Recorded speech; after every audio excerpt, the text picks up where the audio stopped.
Jackie Wolf. And today we're actually going to be talking about video game news for the first time in a very long time. I'm sorry, I just woke up.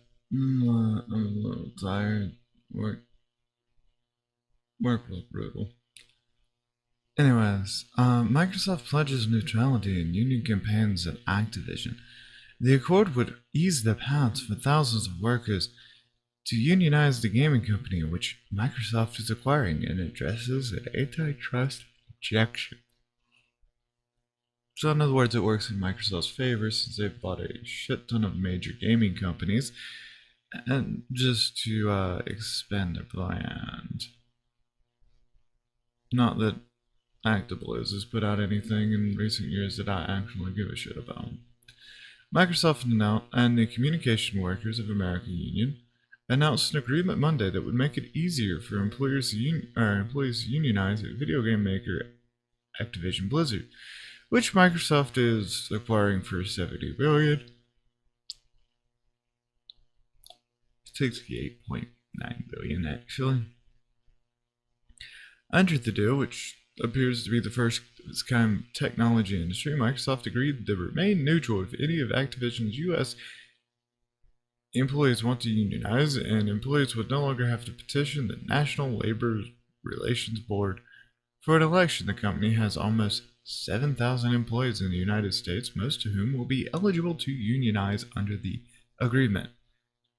A group of nearly 30 employees at one of Activision Studios voted to unionize through the NLRB election in May, despite Activision's opposition to holding the election. But, basically Microsoft's going, yeah, you can unionize if you want to. We're still buying the company. We're gonna make it easier for your boys to do the union. I'm not a huge fan of modern unions, though, so. Yeah, no, who'd have guessed? Me, not a big fan of modern unions. I have reasons. I don't like lawyers. Though.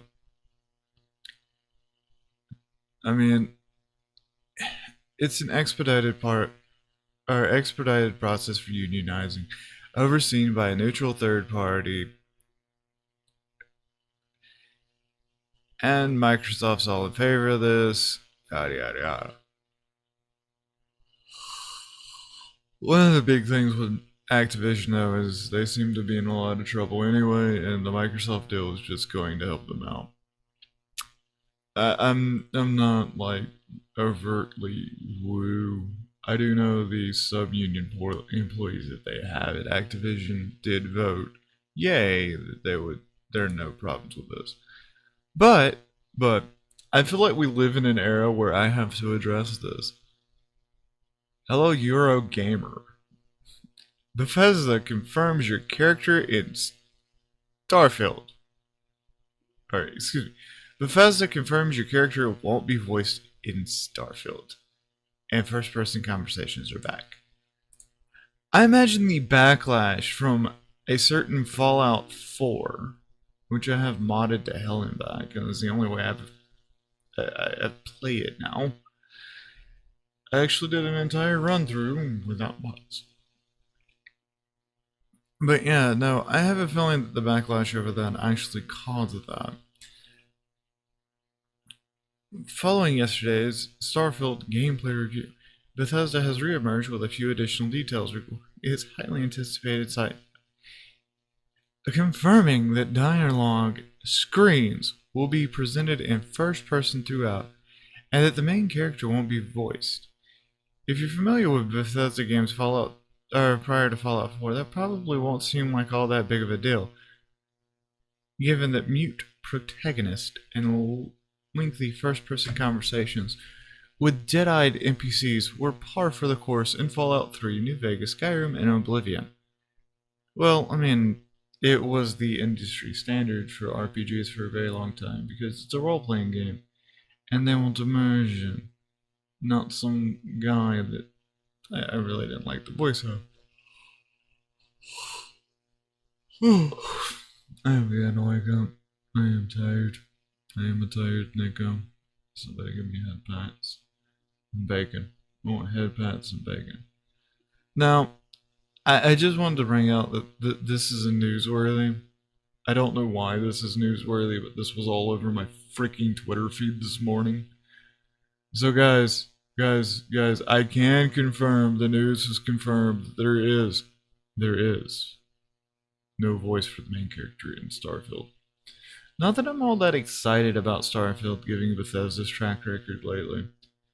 I don't feel like there was a lot to Skyrim. I feel like there was even less to Fallout 4, and then Fallout 76 was rushed and done by a studio or an art studio. Yeah.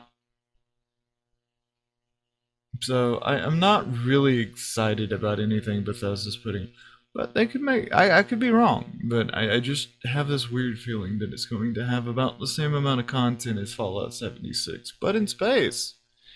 Get ready for your fetch quest. I need 700 space bear asses. Absolutely.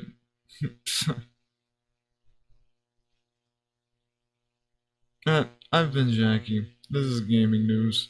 Gaming news from Jackie. It's a new format I'm developing. Thanks. Please like, subscribe, comment for more. Love you guys. Later.